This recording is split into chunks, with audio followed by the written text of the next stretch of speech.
열왕기상 17장 17절부터 24절입니다. 이런 일이 있은 뒤에 이 집 여주인의 아들이 병이 들었다. 그의 병은 매우 위중하여서 끝내는 숨을 거두고 말았다. 그러자 그 여인은 엘리야에게 이렇게 말하였다. 하나님의 사람이신 어른께서 저와 무슨 상관이 있다고 이렇게 저에게 오셔서 저의 죄를 기억나게 하시고 제 아들을 죽게 하십니까? 엘리야가 그 여인에게 아들을 달라고 하면서 그 여인의 품에서 그 아이를 받아 안고 자기가 머물고 있는 다락으로 올라갔다. 그리고 그를 자기의 침대 위에 뉘어놓고 주님께 부르짖었다. 주 나의 하나님, 어찌하여 내가 머물고 있는 이 집의 가부에게 이렇게 재앙을 내리시어 그 아들을 죽게 하십니까? 그는 그 아이의 몸 위에 3번이나 엎드려서 몸과 몸을 맞춤 다음 주님께 또 부르짖었다. 주 나의 하나님, 제발 이 아이의 호흡이 되돌아오게 하여 주십시오. 주님께서 엘리야가 부르짖는 소리를 들으시고 그 아이의 호흡을 되돌아오게 하여 주셔서 그 아이가 살아났다. 엘리야는 그 아이를 안고 다락에서 내려와서 아이를 돌려주면서 말하였다. 보십시오. 아들이 살아났습니다. 그 여인이 엘리야에게 말하였다. 이제야 저는 어른이 바로 하나님의 사람이시라는 것과 어른이 하시는 말씀은 참으로 주님의 말씀이라는 것을 알았습니다. 아멘. 위대한 신앙인 선지자 엘리야를 통한 하나님의 기적을 보게 하는 말씀입니다. 우리의 생활 속에서도 이런 기적이 일어나야 합니다. 17절에 이 집 여주인의 아들이 병이 들었다. 숨을 거두고 말았다고 했습니다.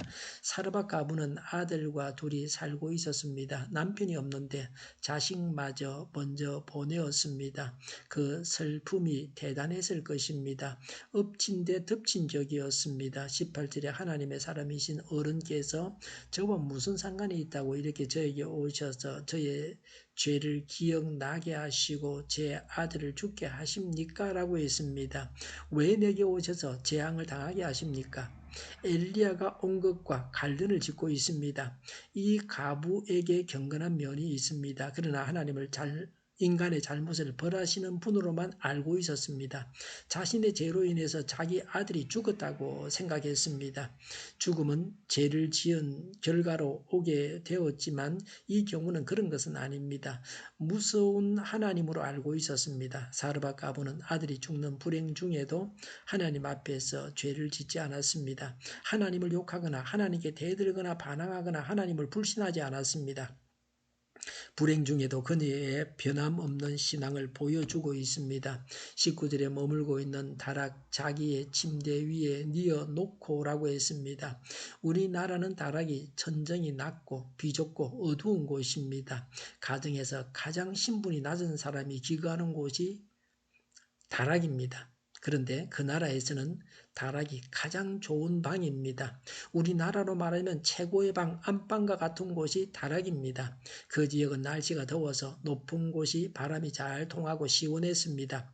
사르밧 가부는 엘리야를 매우 극진히 잘 대접했습니다. 20절에 주님께 부르짖었다. 주 나의 하나님, 어찌하여 내가 머물고 있는 이 집의 가부에게 이렇게 재앙을 내리시어 그 아들을 죽게 하십니까? 라고 했습니다. 엘리야의 기도입니다. 가뭄 재앙에다 다시 아이가 죽는 재앙까지 주셨다는 것입니다. 엘리야가 처해 있는 현실의 아픔입니다. 우리의 아픔을 하나님 앞에 내어놓고 기도해야 합니다. 21절에 아이의 몸 위에 3번이나 엎드려서 몸과 몸을 맞춘 다음 주님께 또 부르짖었다. 주 나의 하나님, 제발 이 아이의 호흡이 되돌아오게 하여 주십시오라고 했습니다. 엘리야는 자신의 능력이 아이에게 전달되어서 아이를 살리려는 간절한 기도의 모습을 보여주었습니다. 죽은 아이와 자신을 동일시하면서 간절히 살려주십사고 간구하는 모습을 볼 수 있습니다. 22절에 주님께서 엘리야가 부르짖는 소리를 들으시고 그 아이의 호흡을 되돌아오게 하여 주셔서 그 아이가 살아났다고 했습니다. 구약 성경에서 죽은 자가 살아나는 처음 기사입니다. 엘리야를 선지자의 대표라고 합니다. 변화산상에서 예수님과 만난 자가 엘리야와 모세였습니다. 자비 하나님이십니다. 하나님은 천지 만물을 주관하시고 생명의 근원이신 분이십니다. 사람의 기도를 들으시는 하나님이십니다. 믿음을 잃지 말고 기도해야 합니다. 토마스 브룩스는 기도는 하나님의 성호에 합당한 존귀와 영광으로 하나님께 간을 씌워 드리는 것이요 하나님은 확신으로 기도하는 자에게 간을 씌워 주십니다. 따라서 가장 많이 기도하는 사람은 가장 강한 확신을 가진 사람입니다. 우리는 얼마나 기도하고 있습니까? 어려운 문제를 가지고 하나님 앞에 나아가서 부르짖어 기도합니까? 죄가 많을수록 은혜도 많습니다. 하나님은 제약의 나라 북왕국 이스라엘에 강력한 선지자 예언자 엘리야가 활동하게 하셨습니다. 그래서 죽은 자를 살려주셨습니다. 23절에 아들이 살아났습니다. 23절에 아들이 살아났습니다. 24절에 어른이 바로 하나님의 사람이시라는 것과 어른이 하시는 말씀은 참으로 주님의 말씀이라는 것을 알았습니다라고 했습니다. 삶의 경험 속에서 다져진 확신에 찬 신앙 고백입니다. 아들의 죽음은 하나님께서 하시는 일을 드러내시기 위해서 생긴 일이었습니다. 아들의 죽음을 통해서 사르밧 가부는 하나님에 대한 신앙을 더욱 확고히 하고 온전하게 했습니다. 하나님은 아들을 죽게 하셔서 살리시는 하나님의 기적을 보여주고 믿음을 돈독하게 하고자 하셨습니다. 시련을 당할 때 좌절하거나 비관하거나 실망하지 말고 인내함으로 하나님의 기쁘신 뜻을 찾아야 합니다. 시련이 온전한 믿음을 갖게 합니다. 그래서 야고보서 1장 2절 말씀대로 시련을 만나면 온전히 기뻐해야 합니다. 하나님을 바로 알아야 합니다. 하나님은 생명을 주관하시는 분이십니다. 하나님은 죽은 자도 살리십니다. 하나님은 살아계시고 전능하십니다. 시련을 당할 때 더욱 하나님을 믿고 기도해야 합니다. 시련이 하나님에 대한 신앙을 확실히 하는 기회가 되어야 합니다. 기도하겠습니다. 하나님을 바로 알게 하여 주시옵소서. 하나님은 죽은 자도 살리시는 분이십니다.